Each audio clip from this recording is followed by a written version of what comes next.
Good morning, Dolphins fans. Welcome to another episode of On the FinSide here with Kat and Paul. Follow us on Facebook, Twitter, Spreaker, iTunes, YouTube, iHeartRadio, and Spotify. I'm Brian Cat, NFL on Twitter. Paul is fanatic_pick. It has been, at the time of this recording, 48 days that the Dolphins have gone without losing a football game. They've won here 5 in a row, coming off of a win over the LA Chargers. And Paul, I'm going to start out that I have a little bit of a bone to pick with Vegas here. I mean, 3-point favorites for the Dolphins. I mean, you're telling me that if what would be your reaction to this game if the Dolphins won 21-17? I'd be pretty surprised to be 1,000% honest on that. This is a game that the Dolphins, and I hate to sound like a broken record. I was saying it in a couple of the games that they shouldn't have dominated supposedly based on Vegas, and I understood why. But this is one that, whether it's Drew Lock, whether it's Brett Rippon, this is another team that for some reason half-asses it a lot this year and really is barren in a lot of the skill positions. I was pointing at Denver before the year as a win. That was with Fitzpatrick and not knowing Miami was going to do as special of things as they've been doing. And Denver's actually worse, and Miami's actually better even than what I expected at that point in time. So Yeah, favored by 3 is a joke. Yeah, I mean, I don't get it, but anyway, I prefer that people keep underrating the Dolphins. That's for sure. And talking about the Broncos, you mentioned when I watched them, I didn't really see a lack of effort. I just see a lack of talent, partially because of all the injuries they've had. I mean, they were killed in September. They lost Von Miller for the year. Von Miller, 8-time Pro Bowler. Cortland Sutton coming off an 1,100-yard season. Juwan James, who's a Denver Bronco, opted out before the start of the year. And Jarrell Casey, that they traded a 7th-rounder for and has been to the Pro Bowl several times, goes on injured reserve also in September. Now you look at this game, and at the time we're recording this, Drew Lock is questionable. He got beaten up really bad last week against the Raiders, threw 4 interceptions, but was hit almost every play because the Broncos offensive line without Juwan James, and it just really isn't doing a good job of keeping him protected. Well, and let's be fair. We're in week 11. As Dolphin fans, we know this. Juwan James would probably be on IR right now. It's Probably not trying to be a dick, but it's, patterns are patterns. It's, yes, they are missing some of their talented players, but at the same time, they've still got Drew Lock and Brett Rippon at quarterback. They still hit opposing players about as often as they hit their own, and they're just not good. And I do, if watching the last few games, I do see plays where you see players taking off, and maybe I notice that more now based on the way Miami is playing for each other. All 11 guys on the field and half the sidelines are so into every single play on a down-to-down basis that maybe that's why it looks to me like they're half-assing, because Miami's just going balls out on every play right now. Yeah, that's one thing I always pay attention to is how do you look on the sideline when you're actually losing? And it's a tense place to be if the Dolphins are down, with Brian Flores patrolling the sideline. I'll never forget when they were playing the Jets a few games ago. I mean, the Dolphins are up 21-0. People are laughing and joking on the Jets sideline. I'm like, this team's given up. Broncos aren't quite that far, but yeah, I see what you're saying there. So you look at Drew Lock and Brett Rippon, regardless of who starts. I tweeted out this stat here. Drew Lock in his last game against the Raiders threw 4 interceptions. The Raiders in their other 8 games this year have only 3 interceptions. So on 289 attempts. Then you look at Brett Rippon. He started 1 game against the Jets. Actually, they won that game because the Jets haven't won a game. They won that 37-28. but he threw 3 interceptions. The Jets have 4 interceptions in their other 8 games on also 289 attempts. So, Paul, do you have a preference for who starts this game, an injured Drew Lock or a healthy Brett Rippon? I'd prefer Drew Lock, but I have a gut feeling based on what I've seen of their offensive line. If Drew Lock starts the game and he's already nursing some injuries, I have a feeling we're going to see both of them in this game. It's I think Agba is probably going to pound him, and I think Miami is going to play a lot of defensive backs up to the line of scrimmage.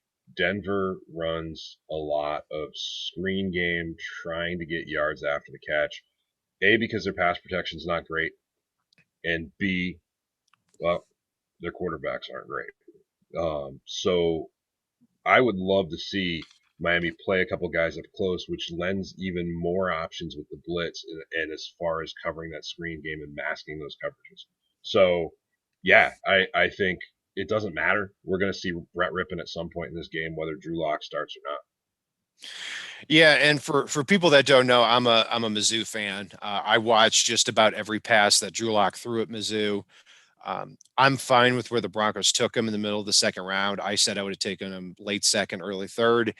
I wasn't overly enamored with him. I mean, I think he's somebody. I look at him as somebody that is very similar to Josh Rosen and what he brings to the table. Where, yeah, it looks pretty when he drops back, hits his back foot, and flings the ball, but I don't see a lot of progression reads with him.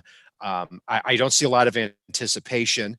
So even though he's got a good arm and he's able to do it physically, he's somebody that just kind of hits his back foot and the ball flicks out. And downfield, his accuracy is not good. And overall, his accuracy isn't good. I mean, completing 55% of his passes this year, 7 touchdowns, 10 interceptions. And now you add on to that, he's coming off a terrible week and he's got the bruised ribs. I think there's a lot of trouble for Drew Lock or Brett Rippon in this game. There is, and one thing that kind of lends itself that based on what you just pointed out is the fact that when you watch Drew Lock, you can see a guy, and you and I talked a couple weeks ago about Tua and how there was a point 2 weeks ago where we saw the game slow down for him against the Cardinals. You could physically see the game slow down for him against the Cardinals. You watch Drew Lock, this game has not slowed down for him yet. It just hasn't. He's not able Yeah. to make his reads, like you said. He's a drop back and screen you all day quarterback because he's not able to go through his progressions. And I totally get where Elway's coming from. I know Elway was one of the best quarterbacks I've ever seen. Not the best, but one of the best. I'm starting to believe that Elway as a GM is Gase as a coach. Looks super successful when Peyton Manning's in the fold. It's as far as the quarterback positions go, I'm kind of leaning towards Elway and Gase both sucking at that. Yeah, I kind of hear you on that. The Broncos, the last 4 years, have started out 3-6. They've been exactly 3-6 after 9 games, and they reminded me a little bit of what we saw with the Dolphins for years. Is that they just can't get out of this 6-10, 7-9 type of rut, and because of that, they're never picking high enough in the NFL draft to get a quarterback. And then they end up taking a value guy like Drew Lock in the middle of the second round. So there's somebody that, yeah, I think are going to be a big player in trading up for a quarterback if that opportunity presents himself here in the 2021 draft. Yeah, and not to deflect it here, Kat, I will say too, something you and I were talking about off the air. One of our listeners just asked about it.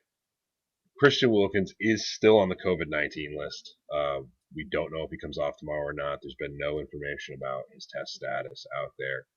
And the funny thing is, I want them to make sure he is 100% in the clear before they bring him back. Because one of the things Kat and I were talking about off the air is if Christian Wilkins in any way, shape, or form has COVID, everybody's got COVID.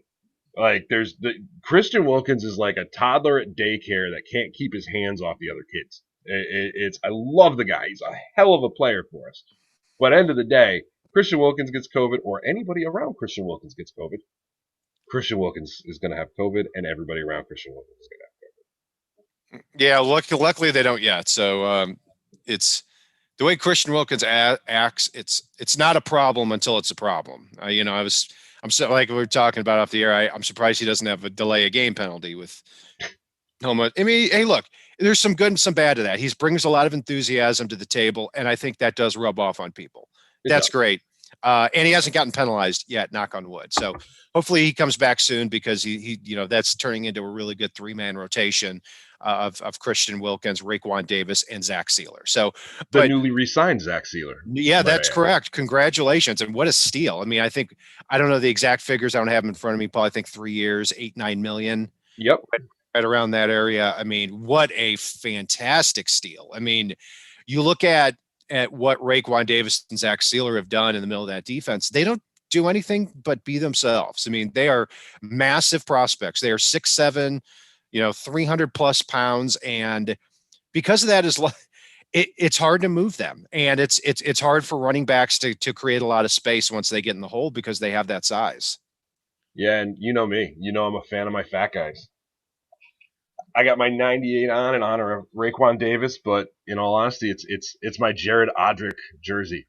It's the fat guys up front are huge to me, and Zach Sealer has been such a pleasant revelation for this team.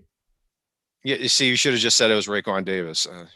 I'm not gonna actually lie, never gonna lie looks. on here. Paul, that jersey actually looks pretty good. I might, Don't you dare. might think about a Raekwon one.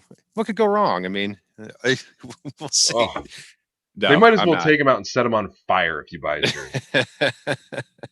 um, let's getting back to the skill positions for the Broncos. That's one thing they do have some good skill position players, and that's what has got to make it even more frustrating for Broncos fans that Drew Lock is not playing better. I mean, Melvin Gordon and Phillip Lindsay on 164 rushes this year are averaging over 4.5 yards a carry. Lindsay had 4 carries for 2 yards last game, but other than that, a very healthy yards per carry on the season. Jerry Jeudy, their 15th overall pick, has been really good. He's not the biggest, not the fastest, but a very good route runner. So it'll be a fascinating matchup to see if he goes up against Xavier Howard or Byron Jones.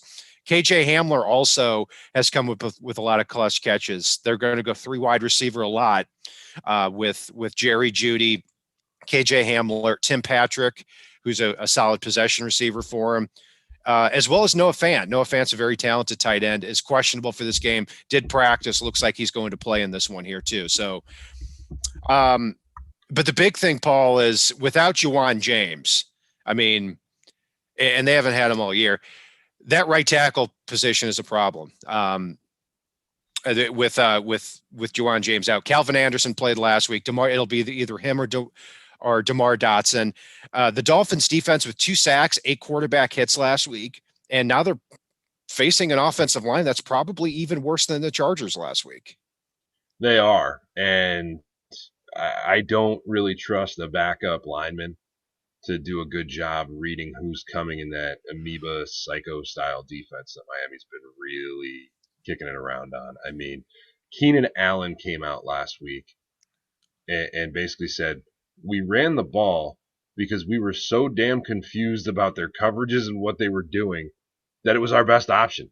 And if Miami's doing that with their coverages against a poor quarterback like Locke and moving guys around, that offensive line that's already bad, let me tell you, if you come up to the line as an offensive lineman and you need to figure out who you're supposed to block on any given play, and you don't know who's coming from where, and they're moving around like a bunch of drunken idiots at closing time.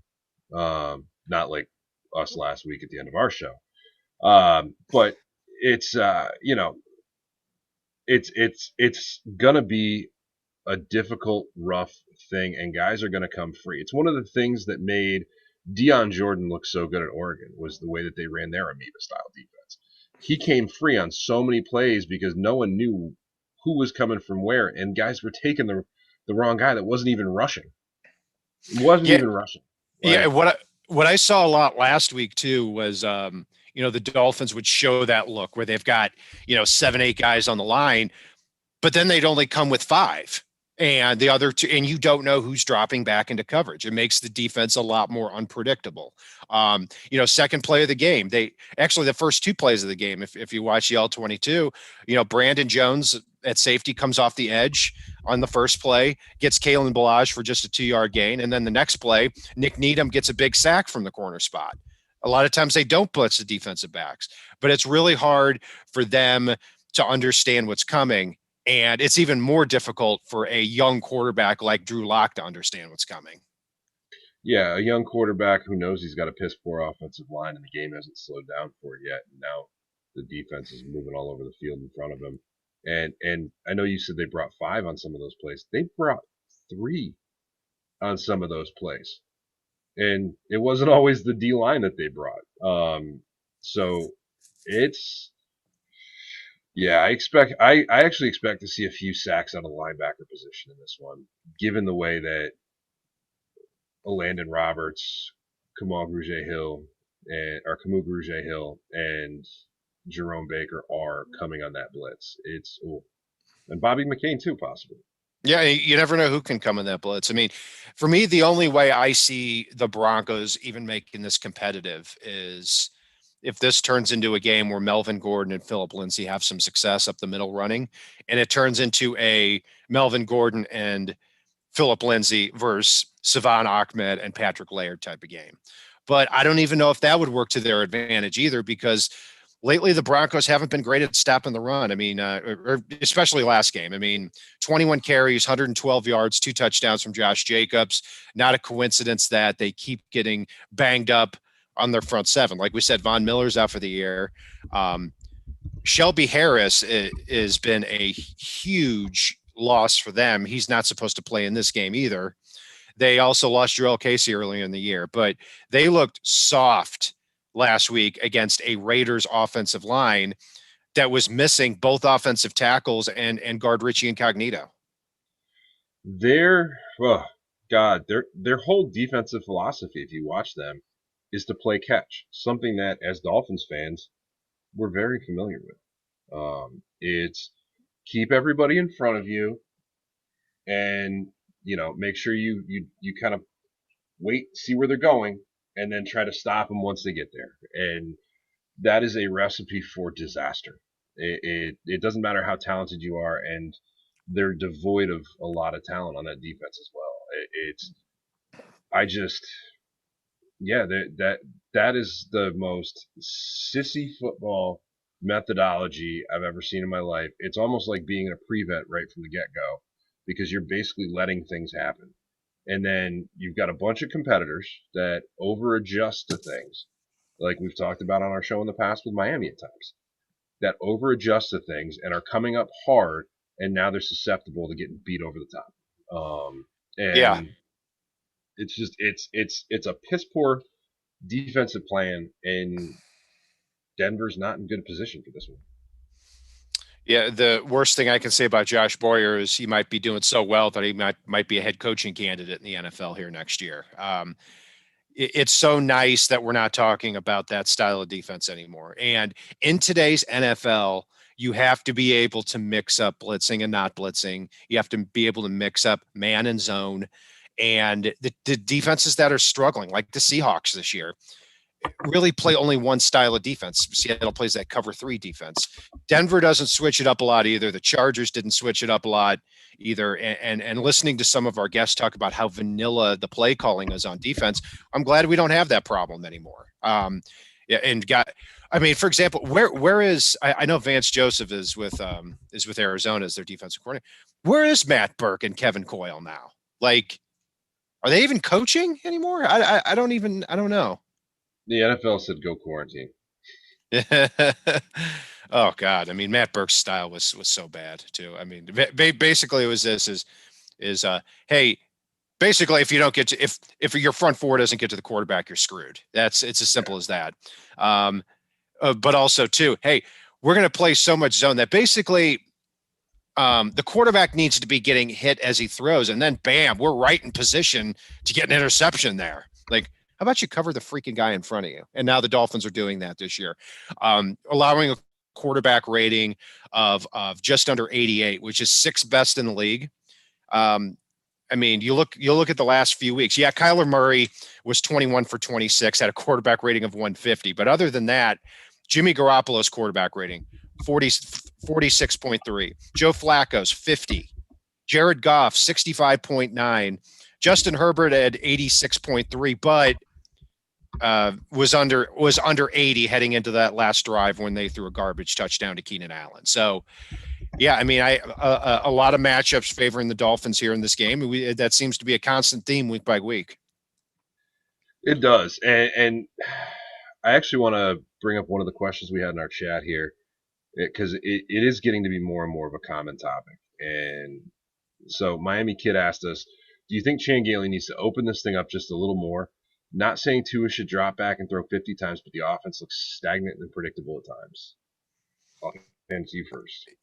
Yeah, I think a little bit, and I think we're going to start to see that a little bit more as we go along, because for two reasons. Number one, Tua's only started 3 football games so far. He's going to get the keys a lot earlier to be creative as we go along. And secondly, over the last 5 games that the Dolphins have won in this 5-game winning streak, they've played 300 minutes of football. They have been trailing in 17 minutes and 22 seconds of those 300 minutes. Like, and most of the time, the majority of the time, I don't have the exact number, they've been winning by 2 or 3 scores. So naturally, they're going to be a little bit more conservative and trust their defense a little bit more in that situation. But to answer your question, yeah, I think they are going to be a little bit more creative as we go along. And I think Jakeem Grant and Malcolm Perry, watch them too and how they're deployed, because that usually shows how much how creative they're going to be.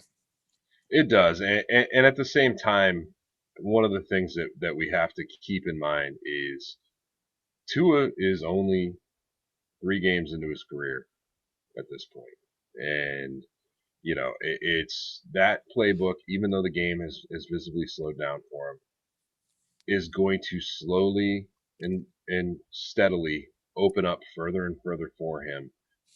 They don't have to take the risks like you alluded to because they've had a lead, usually a substantial one in most of these games. But again, it's you want to let him grow and build and just get him to the point where he is lights out. You don't want to just throw him to the wolves, a la Drew Lock with the Broncos, and hope it happens. Um, that's not a successful way to groom a rookie quarterback. And Mm-hmm.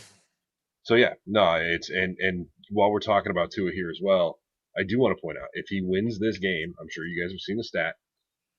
He is the first rookie quarterback to win their first 4 games since Ben Roethlisberger.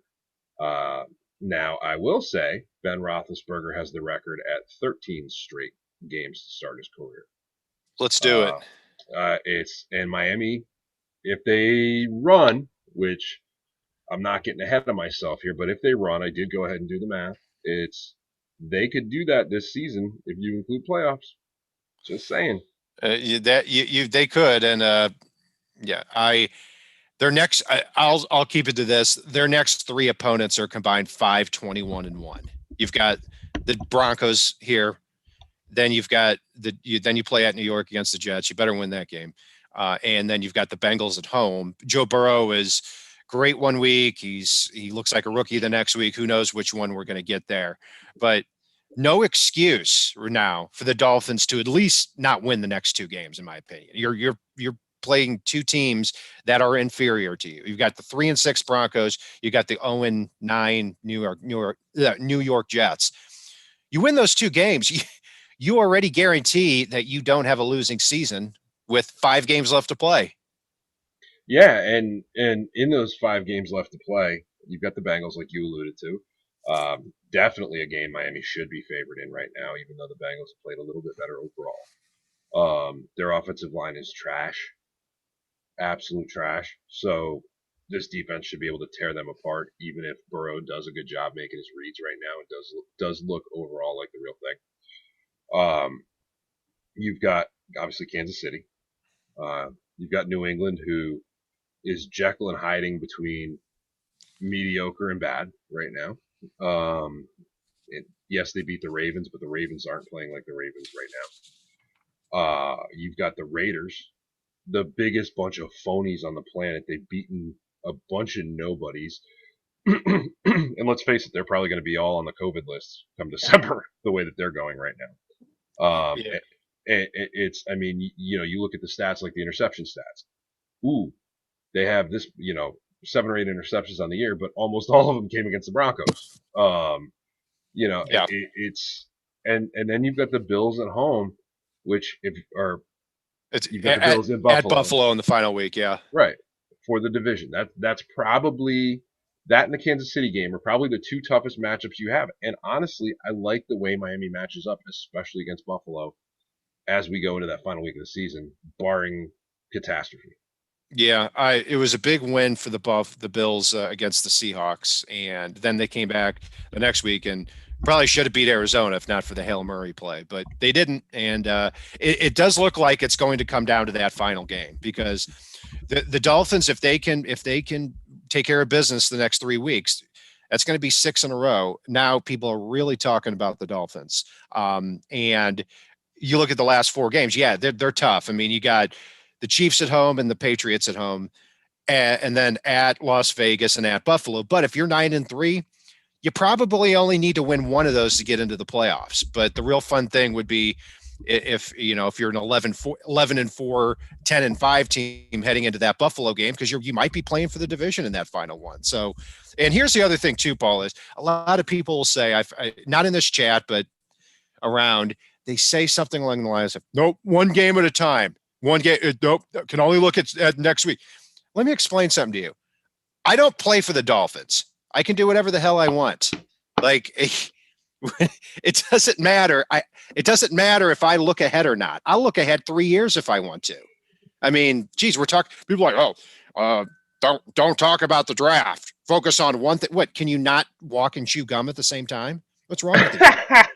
It's funny. You were talking about the one game at a time thing, and all I could think is like, at the same time, people will be like, "Oh, one game at a time." Who should Miami take in the third round next year? Like, which one?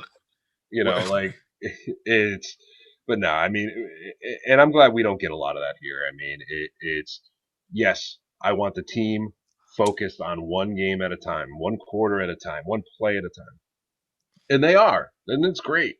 But we don't have to do that. We don't want to do that. We're Yeah, looking at the long term future of this franchise right now, which is ridiculously bright. Don't forget, right now, Miami is smack dab around halftime of their rebuild, that's which is exciting. insane. That's exciting. And listen, whether I'm looking ahead or not, I'm going to be just as shit faced on the couch at the end of the game. So it doesn't matter. No, I'm just. I got a 5-month-old now, so I can't do that. But Yeah, but you yeah, have a Rachel. You have a yeah, Rachel, so you can. yeah. But no, I actually watched the game with my son now, so I've cut the drinking down considerably during the game. But anyway, I don't know how I got off topic on this. You better trash talk that kid during the Chiefs game. That's all I'm going to say. Yeah, it's probably. I know I'm losing that battle here. Somebody put on Twitter, "Get your house in order." That's funny. Paul, looking ahead to the 2021 draft, as if we don't have a season going on, I posed a question to Twitter, and I was a little surprised at the response. So right now, the Dolphins pick 6th from the Texans. Yep. And I don't see him picking that high, but I don't know. The Texans keep putting losses on the table. Obviously, Trevor Lawrence from Clemson, Justin Fields from Ohio State, they're going to go in the top 5 quarterbacks. Zach Wilson from BYU is a name to keep in mind because he's kind of the story of the year, maybe a top 5, top 10 pick too. And there's going to be a lot of teams needing a quarterback, which benefits the Dolphins if they're picking around the 6 mark. So my question was, at this time, would you rather have offensive tackle Penny Sewell from Oregon, linebacker Micah Parsons from Penn State, or wide receiver Jamar Chase from LSU if he had to pick, or somebody else? That's a really easy one for me, and it's because I cheated. Um, I looked ahead because you have to factor in that free agency happens before the draft, and you have to factor in who is on this roster next year, and if you've got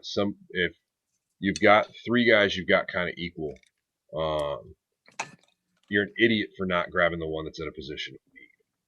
And right now, as far as free agents go next year, Miami has Camus Grugier Hill, Landon Roberts, Sam McGuavin, Vince Beagle, I think Calvin Munson, um, and one or two more linebackers. Basically, their linebacker core next year, while I do love Jerome Baker and I do love Kyle Van Noy, if one of them gets hurt, we got nobody. Yeah. And you look at that, you've got Austin Jackson and Robert Hunt at the tackle spots with Jesse Davis under contract as your swing tackle that can be a starter, and you're trying to get six guys on the field already. I love Penei Sewell. I really do. Um, you have to go Micah Parsons, and I want to add to that one thing, because I love Micah Parsons. But if Miami's pick from the Texans slides back into that 10 or 11 range, you have to also start eyeballing Creed Humphrey, the center. It's, for one, he's a left-handed center, which would be kind of cool with Tua. But for two, he is a special talent at center, and Ted Karras is not under contract. So if they don't re-sign Ted Karras, you need to start looking at guys like Creed Humphrey in the first, Alec Lindstrom in the third out of BC. Somebody that can come in and be that leader. And yeah, there's a dearth of left-handed centers that are pretty damn good in this upcoming draft, which Yeah. sounds almost like design. Yeah, you're right. I would say if I had to rank them, I'd do Penei Sewell, Micah Parsons, and then Jamar Chase, but I'd be elated with any of them. The idea of Sewell and Austin Jackson at both tackle spots, let's put this in perspective. Penei Sewell is, I don't even think he's 20 yet. Yeah.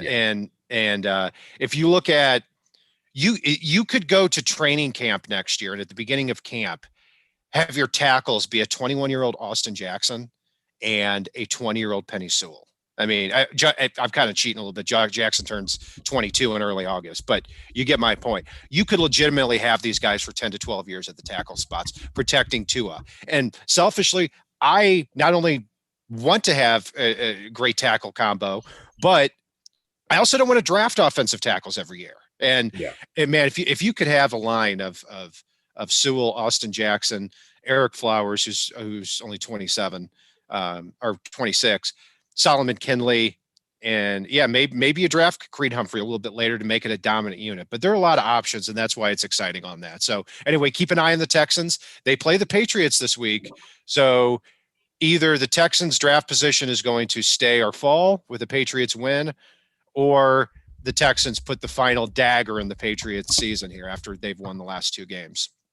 Now, hold up. I want to go back to something you just said, because there is a way that they can get all these linemen on the field. It's you kick Robert Hunt into guard, and then you put Big 66 at fullback, like we saw a few times last week, and I hope we see more of this week. I want to see him throw one to the fat guy in this game. I really do. I think that's coming. I think that is coming. I mean, obviously they wouldn't use Kinley like in a base formation very often, but yeah, I mean, either way, if you did get Sewell, I mean, what a great problem to have. Where, like, say Robert Hunt can't get on the field right away because you've got too many good players. I mean, it'd be shocking for a change like that. Anyway, back to Denver. Back to Denver. Let's so overall here, and this is really my one bold prediction of the game. I see Savon Ahmed having. I think this is the beginning of something. Savon Ahmed went undrafted because he ran a 4.65 at the 40. In the 40-yard dash. People were expecting him to run in the 4.3s, 4.4s. I don't know what happened with him. I think he put on a little bit of weight to look bigger right before, and that hurt him. I don't think he needs to. At the Washington Spring Day back 2 years ago, he ran a 4.32. And I think he plays closer to that speed. He gets from point A to point B very quickly. And the Broncos defensive line, without Jarrell Casey, without Mike Purcell, without Shelby Harris, without Von Miller, they had a rough go of it last week against the Raiders. So I think Savon Ahmed runs for 130 yards in this game. I believe you. I've been on the Savon train for a little while now and really wanted to see him get some snaps. I was so glad to see what I did from him last week. And I think he gets that opportunity here. For my bold prediction, I think Miami ends up with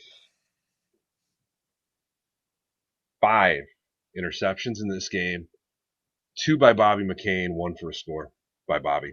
I think Bobby jumps a screen pass on this one, playing up near the line, flipping sides, you name it. And Locke's just not going to know where he's coming from, and he does a good job of drifting back and really getting into those screen lanes. And once he gets it, I don't think anybody's catching him. It's so I think I'm going to go 5 interceptions in this game. It's going to be ugly. It's going to be disgusting. And Denver's just going to start running out the clock for Miami, like what we saw from the Chargers last week. Um, and I think Jakeem Grant continues to go off, but I won't make a bold prediction on that one. Yeah, the Broncos. If the Broncos throw 9 interceptions in 2 games, they're going to be run out of town. But I mean, I think what's going to happen is that Drew Lock or Brett Rippon, they're going to be gun shy in this one because there's nowhere to throw the ball, and they don't want to throw 3 or 4 interceptions again because they're going to be the laughing stock of the league, which I don't know may happen anyway. I see it being a little bit more low scoring in this one. Because I do see Ahmed having a big game. The Broncos, we haven't talked about. Their secondary is actually pretty good. Justin Simmons at free safety, one of the best in the business. He's going to get a huge payday after getting the franchise tag this year. At corner, they've got AJ Boye and Bryce Callahan, veterans that they've signed. A very good tandem there. So it wouldn't surprise me if Tua doesn't throw for a lot of yards in this one, and it becomes more of a defensive game. I'm going to predict, let's go with 21-7 Dolphins here. I'm going to go 38-17 Miami, and 7 of those for the Broncos are going to be a garbage time touchdown. That doesn't even matter. So I don't think it's going to be as close as that. I don't give a damn what Vegas says. I'd believe Vegas more if they were favoring Miami by 3 scores and we read that wrong. This is not a good team. This is a team that Miami, with their 3 facets in offense, defense, and special teams that are playing out of this world right now. I just don't see this being a game Denver can win unless Miami has a massive COVID outbreak tomorrow morning. Like, I just don't. Like, it's Denver is not good, and they're not even in a rebuild right now. They're just bad. They're like how the Dolphins were a couple of years ago, where they're in that, and they're actually probably worse. I mean, Dolphins were at least winning, 7-9 that year in 2018. I don't think Broncos get to that point again this year. They were 7-9 last year, but I don't think they get there again. And you look at the last 4 games they've played. I mean, other than the fourth quarter of the Chargers game, where they ripped off 3 touchdowns in a row to beat the Chargers, they've been bad the last 4 games. I mean, they lost by 27 to the Chiefs. They were getting killed by the Chargers until the fourth quarter when the Chargers folded. They were getting killed by the Falcons, scored 2 garbage touchdowns at the end. And last week against the Raiders, they lose by 24. I mean, there is no, I'll say it, there's no excuse for the Dolphins to lose this game. There's no excuse for them to lose to the Jets. And I'd say there's no excuse for them to lose to the Bengals. They've got to be 8-4. They've got to be at least 8-4 after these next 3 games, probably 9-3, just simply because of the opponents that they're playing here, Paul. Anything else jump out for you at the chat? As you know, I can't multitask, so I don't keep an eye on it during during our show, but I always appreciate the coordination. Thank you for doing that too. There's actually an interesting discussion, and it goes back to something you and I talked about early in the week. It's and this is more of a collective thing that I'm going to ask you. It's not any one specific, but Patriots Texans. Who do you prefer wins that game? Patriots. And I know a lot of people say, I can never root for the Patriots. I get it. But even if they win and they get to what, 5-5, I still don't see them going 5-1 to end the season and making a playoff push. Um, and I don't think beating the Patriot or beating the Texans would be impressive enough for it to really matter anyway. I want that draft spot. I want that pick to be as high as possible. I've said all along, I don't see Deshaun Watson quarterbacking a 3 or 4 win team. But when you have a defense like they have, where they're allowing 5.5 yards a carry and have 2 interceptions on the whole season on their defense, you never know. It could be a 3 or 4 win team, and if that happens, and the Dolphins have a top 5 pick, man, getting a Micah Parsons or a Penny Sewell or a Jamar Chase could really put the Dolphins team over the top. It could. And I go back and forth a little bit on this one. I'm going to say I want the Pats to win this because I don't feel like they're a massive threat right now. And like you said about draft position. But that said, whether Miami's top 5, top 10, top 15, there's guys on that board that I like and I trust Chris Greer with right now. And I trust Brian Flores with right now. Like you alluded to earlier in the episode, you're probably seeing 3, maybe 4 quarterbacks go in the top 10 overall. So some good players are going to slide. And Miami's got the 2 picks in the first round, 2 picks in the second round. I don't see a scenario right now. I know you just said about Deshaun Watson. I don't see a scenario if they don't win this week that they get to 4 wins. I don't. It's like I said, That, barring pandemic outbreaks. that'd be fair to say. I mean, they'd be 2-9, and they would have to, you know, win 2 games, or they'd have to be 2-3 the rest of the way, and that. If they're 2-9 and their defense is playing that poorly, it's pretty unlikely. And I think you're going to, with an interim coach, you may start to see some players kind of take their foot off the gas if they haven't already. Yeah, they're in trouble. There's no doubt about that. Anything else jump out from the chat? No, one thing I'll say is Jeremiah. I know you say you want Parsons and Waddle. You're not going to get both. You'd have to mortgage the farm to come back up far enough to get both. I know I, Waddle's hurt, but I don't know about that though. I think you're right now. You're correct. Yes. In fact, I did. I combined the big boards of Mel Kiper, Todd McShay. I haven't posted that on Twitter yet, but I will. And I think I think Micah Parsons was 5th and Jalen Waddle was 9th. So right now, Paul, you are correct on that. Miami's But going to be picking in the 20s. yeah, they might. Yeah, exactly. And I wouldn't put it past it that Jalen Waddle maybe not get to 20, but could be within striking range of the Dolphins being able to trade up for him.